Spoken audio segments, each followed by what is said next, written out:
Okay, so in this vid, what I'm going to be talking about is stuff that I'm not entirely 100% sure about, but I thought I need to make this vid quick because otherwise I'm going to leave it like 2-3 months, and all of you who are watching my vids aren't going to get this info until down the line. So I thought I'll make it now, give you pre-warning that I'm not 100% certain here, but I'm pretty confident anyway at this moment. So pretty much, right? What does PMO and MO, porn and masturbation, actually do for you objectively, right? Objectively. In the freedom model, they talk about how drugs and alcohol have certain physical effects, and then pretty much this is how it works. You have the physical effect of the drug or alcohol, and then that's objective for everyone. It happens for everyone. And then when certain people, right, will feel this physical effect, and then they will attach certain beliefs to it, right? And then when they do that drug or alcohol thing again, you have an active placebo effect. What this means, right, is because you expect, let's say with alcohol, let's say you've heard in your culture that you think alcohol relieves stress. Because you're going into it expecting alcohol to relieve stress, when you do drink it, you then allow yourself to relieve stress. Because when you feel the buzz of alcohol, what alcohol actually does, the physical effect, the objective physical effect, when you feel that effect, you then let go because you feel it. You expect, when I feel the alcohol, I'll de stress. Because you believe it to be true, when you feel the physical effect, you let go of the stress. And then you attribute the stress relief to that alcohol when really it was just you doing it. Does that make sense? It talks about this in the Freedom Model, chapter 17 through 20. I think it's banging. Anyway, how does this work for PMO and how is this relevant to you? With MO, okay, so similarly, so alcohol, right? I keep talking about alcohol, but bear with me. Alcohol, right, reduces your neural like transmission. That's really all it does, right? It slows everything down in your mind. With cocaine, it speeds everything up. That's all the physical effect is. No matter who you give it to, alcohol, if you give it to them, it will slow their brain down, no matter who you give it to. But with alcohol, some people get really sad when they're drunk. Some people get really angry when they're drunk. Some people get really relaxed when they're drunk. Some people get really relaxed in certain situations, really hyped in certain other situations. For example, at like a rowdy pub, someone might get really loud and like rowdy and that sort of thing. Whereas if you drink kind of at a meal, you might not get as rowdy, or if you drink at a wake, a funeral, you might not get as rowdy. Do you see what I mean? It's and so pretty much the idea is that the reason why you can feel so many different emotions when it's the same damn drug is because the drug isn't causing it. You're doing it. Your beliefs, this active placebo effect, what I was talking about, where you expect the thing to cause it, so it does cause it, happens in varying scenarios.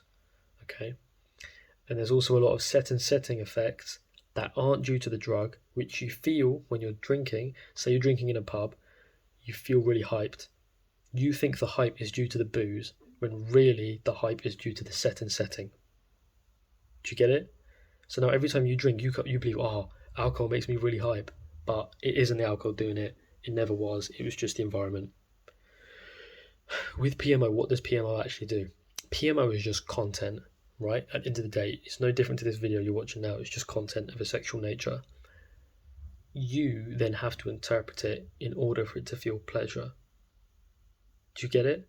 Like, if you just look, and the thing is, if you look at PMO without just looking at it and just looking at it really objectively, you'll find that it actually doesn't do much. That's what PMO is actually doing for you, objectively. Not much. It doesn't really do much. When you layer so many beliefs on top of it, non-stop, and the PMO then becomes this magical thing because you've got into it. Let's be real. We've been using this shit since we're like 11, so there's a fuckload of beliefs about it. Beliefs about how pleasurable it is. Maybe it was pleasurable when you were 11 or 12, right? And now you're older, significantly older.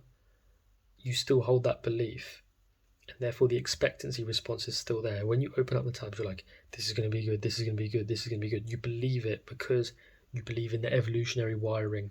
You believe in the Coolidge effect. You believe in like dopamine and serotonin, oxytocin, endorphins, all of that stuff. And because you believe in that, you're going to feel that pleasure. You're choosing to feel it because of those beliefs. Whereas when you step back, look at things objectively, you realize it's just content and there really isn't much about it. And that's it. It doesn't become this magical thing. This is what's known as smashing the disco ball. PMO on its own is just content of a sexual nature. In order for it to be hot, in order for it to be pleasurable, in order for it to relieve stress, you have to layer a bunch of beliefs on top of it. And that's what creates this big shiny disco ball. In order to quit PMO, you have to smash the disco ball, meaning you have to undo all of the beliefs on top of that content effect. Content effect is almost nothing. If you just open up PMO and you just watch it, say this is my laptop right now, yeah? Let's say I'm just looking at it, and I'm just looking at, it says PMO on here. I look at it, and I'm just like, doesn't do anything. Does it compel me to jerk off? No. Does it compel me for my dick to get hard? No, it doesn't. What does it compel? Nothing. It's just video. If you believe it's addictive, you'll feel urges. You'll feel as though you're chemically. You'll feel if you believe that the moment the PMO hits your eyes, you're going to be chemically brought towards it. You will feel that way. If you believe that it relieves stress, there's a few mechanisms of how PMO relieves stress. Not how PMO the drug does it, because it can't. It's incapable. PMO the content is incapable of relieving stress. Incapable. It can't do it. It's just a video, right? It's like a video. The only thing that's relieving stress is you. And in the Freedom Model chapter, I think 18, it talks about that. Or is it chapter 18 or chapter 19? Either way, you should read chapter 17 through 20. That's huge. Anyway, with MO, how does MO work? MO has a physical buzz to it, right? On your dick. It does, right? Talk crudely. This is a nofap channel. I hate the word nofap. Fuck nofap. This isn't a nofap channel.